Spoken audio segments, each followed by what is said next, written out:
Hello friends, physical education study channel में आपका स्वागत है। यदि आप फिजिकल एजुकेशन की तैयारी कर रहे हैं तो हमारे चैनल को जल्द से जल्द सब्सक्राइब कर लीजिए और साथ में बेल आइकन जरूर प्रेस करें, जिससे हमारे वीडियोस की नोटिफिकेशन आपको मिलती रहे। चलिए शुरू करते हैं। शारीरिक शिक्षा उन अनुभवों का कुल जोड़ है जो व्यक्ति विशेष को प्रक्रिया से प्राप्त होते हैं। यह कथन किससे संबंधित है? तो जब भी शारीरिक शिक्षा उन अनुभवों के कुल जोड़ आ जाए तो समझ लीजिए कि जे.बी. नैश है। जो कि थोड़ा गलत लिख दिया है, नाश लिख दिया है, तो ये जे.बी. नैश है। डूरंड कप प्रतियोगिता किस खेल से संबंधित है? तो डूरंड प्रतियोगिता जो है फुटबॉल से संबंधित है। नेक्स्ट क्वेश्चन, धनराज पिल्लई किस खेल से संबंधित है? तो हॉकी से संबंधित है। ह्यूमरस हड्डी कहाँ स्थित होती है? तो ऊपरी लिम्ब यानी ये ह्यूमरस हड्डी जो है किसे कहते हैं? तो हमारे बाइसेप वाली जो है हमारे हाथ के अग्र ऊपरी वाली भुजा में जो बाइसेप के मसल होते हैं उसके नीचे जो है ह्यूमरस हड्डी होती है। गेंद और गड्ढेदार जोड़ है यानी बॉल एंड सॉकेट जॉइंट होती है कंधा जोड़ में, ठीक है, यानी शोल्डर जॉइंट में। नेक्स्ट क्वेश्चन, पुरुष भाले की लंबाई होती है? तो पुरुष भाले की लंबाई जो है 260 से 270 सेंटीमीटर होती है, यानी 2.60 से 2.70 मीटर तक। 57, 400 मीटर दौड़ के दूसरी लेन का स्टैगर होता है। पहली लेन में कोई स्टैगर नहीं होता है, दूसरी लेन से ही स्टार्ट होता है स्टैगर, तो 7.04 मीटर। 58, लंबी कूद में गिरने का परिक्षेत्र होता है। लंबी कूद में जो है लैंडिंग एरिया जो होता है उसका ग्राउंड जो होता है 9 मीटर लंबा होता है और 2.75 मीटर चौड़ा होता है। नेक्स्ट क्वेश्चन, 100 मीटर महिला बाधा दौड़ की ऊंचाई कितनी होती है? 100 मीटर महिला बाधा दौड़ की ऊंचाई कितनी होती है? तो इसमें जो है आंसर गलत दे दिया है, यहाँ पे होना चाहिए था 0.84 मीटर, लेकिन यह जो है लिख दिया है इसमें 0.480, तो 0.84 मीटर होता है। नेक्स्ट क्वेश्चन, पुरुष 110 मीटर बाधा दौड़ के लिए बाधाओं की ऊंचाई कितनी होती है? तो पुरुष दौड़ में जो है 110 मीटर की हर्डल रेस में ऊंचाई जो होती है हर्डल की जो है 1.067 metre. Next question, cricket match में कितने एम्पायर होते हैं? क्रिकेट मैच में जो है 4 एम्पायर होते हैं। लिब्रो किस खेल में पाया जाता है? लिब्रो जो है वॉलीबॉल खेल में पाया जाता है। पेनाल्टी किक किस खेल से संबंधित है? जब भी पेनाल्टी किक से संबंधित आ जाए तो समझ लीजिए कि फुटबॉल। नेक्स्ट क्वेश्चन, मुर्गी का मुकाबला कबूतरों को उड़ाने तथा जादूगरी जैसे खेलों को किस काल में बढ़ावा मिला? तो मुसलमान काल में जो है इस खेलों को बढ़ावा मिला। त्वचा से प्रतिदिन पानी खर्च होता है लगभग 400 मिलीलीटर। नेक्स्ट क्वेश्चन, चोट लगने पर रक्त स्राव को रोकने एवं रक्त जमने में कौन सा तत्व सहायक होता है? तो थ्रोम्बोसाइट।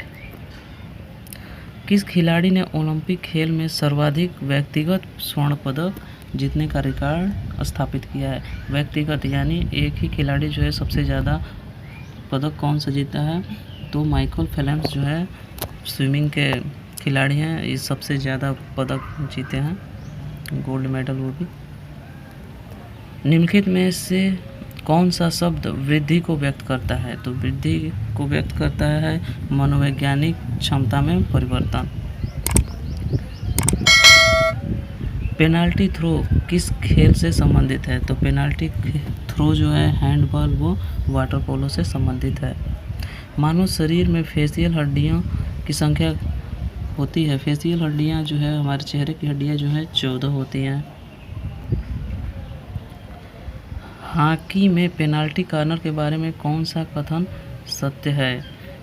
तो पेनाल्टी कॉर्नर लेते वक्त विरोधी खिलाड़ी डी के बाहर खड़े हो सकते हैं, यानी ऑप्शन नंबर बी।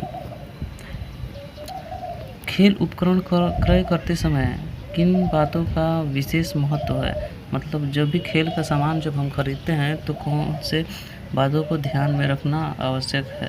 तो इसमें जो है गुणवत्ता बजट के अनुसार आदि न्यायोचित हो। सबसे पहले हम क्वालिटी देखते हैं और उसके बाद अपना बजट, पैसे कि कितने हमारे पास बजट है, पैसे हैं, उसके हिसाब से सामान लेना। तो खेलों का सामान जो है गुणवत्ता पूर्वक होना चाहिए। उसके बाद बजट हमारे पास उपलब्ध होनी चाहिए। नेक्स्ट क्वेश्चन, निम्नलिखित में किसमें निसंक्रामक तत्व नहीं है, यानी आग में। बास्केटबॉल में एक नियम कब लागू होता है। तो बास्केटबॉल में एक और नियम कब लागू होता है। तो टीम के 7 फाउल के पश्चात सभी फाउलों पर। नेक्स्ट क्वेश्चन, सीखने के अंतःदृष्टि सिद्धांत के प्रतिपादक कोहलर ने अपना प्रयोग किस जानवर पर किया। तो बंदर एवं चिंपैंजी। अंतर्दृष्टि अथवा सूझबूझ का सिद्धांत इसी को कहा जाता है, जो कि बंदर एवं चिंपैंजी बंदर पर किया गया था, कोहलर ने किया था। भारत सरकार ने 1959 ईस्वी में कुंजरू समिति का गठन क्यों किया था। तो भारत सरकार ने जो है शारीरिक स्वस्थता एवं चरित्र निर्माण आदि के योजनाओं का परीक्षण करने के लिए किया था। नेक्स्ट क्वेश्चन चलते हैं, निम्नलिखित में से कौन सी टेनिस प्रतियोगिता ग्रैंड स्लैम के अंतर्गत नहीं आती। ग्रैंड स्लैम के अंतर्गत नहीं आती है। तो यूएस ओपन आती है ग्रैंड स्लैम, विंबलडन भी आती है, स्वीडन जो है ओपन नहीं आती है, फ्रेंच ओपन भी आती है। तो यह जो है आंसर ऑप्शन नंबर सी होगा। भारतीय ओलंपिक संघ का गठन किस वर्ष हुआ। भारतीय ओलंपिक संघ का गठन जो है 1927 में सर दोराबजी टाटा के समय हुआ। बैडमिंटन के एकल मैच में दोनों खिलाड़ियों का 29 अंक बराबर होने पर क्या निर्णय होगा। प्रथम 30 अंक प्राप्त करने वाला खिलाड़ी जो है विजयी होगा। भारतीय ओलंपिक खेल के बारे में कौन सा कथन असत्य है। तो औरतें ओलंपिक खेलों में भाग ले सकती थी, यह गलत है, क्योंकि उस समय जो है औरतें जो हैं ओलंपिक खेलों में भाग नहीं ले सकती थी प्राचीन ओलंपिक में। जिम्नास्टिक के लिए पैरेलल बार की ज़मीन से ऊंचाई होती है तो 2 मीटर। हीच किक विधि किस इवेंट का तकनीक है। हीच किक जो है लॉन्ग जंप की टेक्निक है। इसके 2 टेक्निक, हीच किक और हैंग स्टाइल जो है लॉन्ग जंप की टेक्निक होती हैं। हीच किक को साइक्लिक मेथड भी कहते हैं, इसमें साइकिल की तरह पैर को घुमाया जाता है।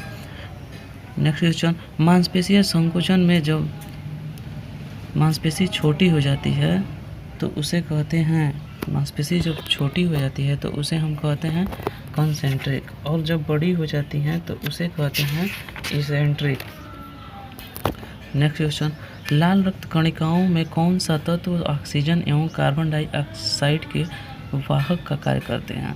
लाल रक्त कणिकाओं में कौन सा तत्व ऑक्सीजन एवं कार्बन डाइऑक्साइड के वाहक कार्य करते हैं। तो हीमोग्लोबिन। नेक्स्ट क्वेश्चन, फुटबॉल के बारे में कौन सा कथन सत्य है। तो किक ऑफ से सीधे गोल नहीं किया जा सकता है। नेक्स्ट क्वेश्चन, वॉलीबॉल मैच में 1 से 4 सेट तक प्रति टीम कितना टाइम आउट कितने समय तक के लिए ले सकती है। तो 2 टाइम आउट प्रति सेट जो है 30 सेकंड का ले सकते हैं। क्रायोथेरेपी क्या है। क्रायोथेरेपी जो है एक ट्रीटमेंट उपचार है जिसमें जो है बर्फ के द्वारा उपचार किया जाता है।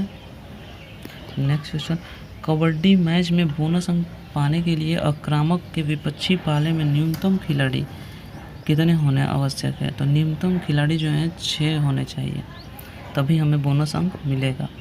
यदि इससे नीचे होते हैं तो हमें बोनस अंक नहीं मिलेगा। बाइसेप्स ब्राची और लैटिसमस डार्सी मांसपेशियां विकसित करने के लिए कौन सी एक्सरसाइज जो है लाभदायक होगी।